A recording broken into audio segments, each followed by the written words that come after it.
We have market analyst Dan Geltrude here. We have Stock Swoosh founder Melissa Armo, and of course our Jonas Max Ferris.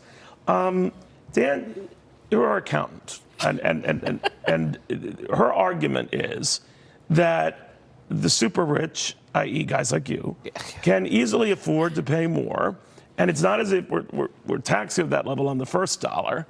It's on, in this case, the 10 millionth dollar, and that this is where the money is. What do you say? Well, certainly it is where the money is, but that's not where the money should go, Neil. Look, I think the average American, quite frankly, has forgotten more about economics and taxes than the Congresswoman knows, because this is outrageous. Look, the last time we were at 70% was in the Carter administration, and you may remember when Reagan really took those rates down and the economy boomed. Do we really, truly want to get rid of capitalism? Down to 28%. Yes, yeah. And are we at the point now where we really want to end our economic system as it is, to go to 70% to fund green initiatives? Because that's what she's talking about doing here. Fair share is 70%? I don't think so. The only thing I could say, in fairness to her, Melissa, whether you like the proposal to raise that much in taxes, she realizes that a lot of these things don't come cheap. And so if you can't cut it elsewhere, you got to get it from somewhere.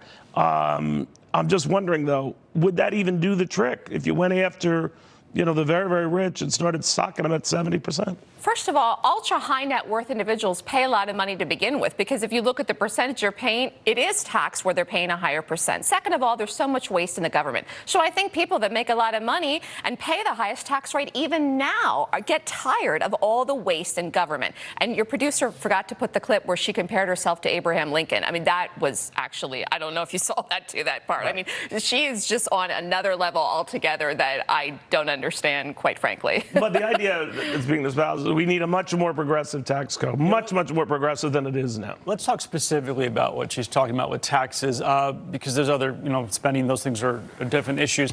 First of all, okay, she's not incorrect. We had much higher taxes, and it was during very strong growth periods in this country. The Carter administration isn't a good example, but, Eisenhower, those were great years for America.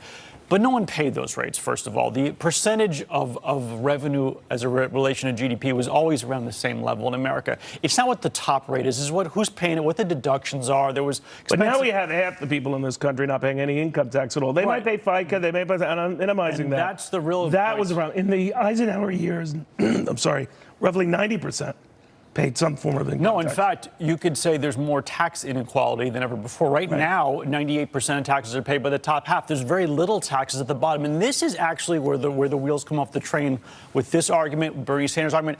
They don't understand how taxation works in socialist countries. Right. In fact, the high brackets in America are very close right now to Scandinavian countries when you factor in payroll taxes, state taxes, 50, 60. No one does 70, first of all. Let's get that. Sweden, Norway, they're all lower than that. What they also do is they have basically a flat high tax. And this is how those countries collect almost twice the percent of tax of GDP. And more paying. All the way down to that's the problem, Dan. I think that's what we lose sight of. People making $60,000 for your clients, do they pay 50%? I always think that everybody should have skin in the game. The very high, the very low. But everyone should, because then they have a much more vested interest in how the government is spending money. The fairest way to do this, Neil, which we really have never had, is to go to a flat tax where everyone has skin in the game. But if you did that, let's think about it.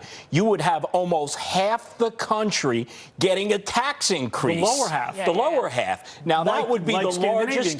That would be the largest voting bloc consolidated in the history of this country. How would the markets react to something like that?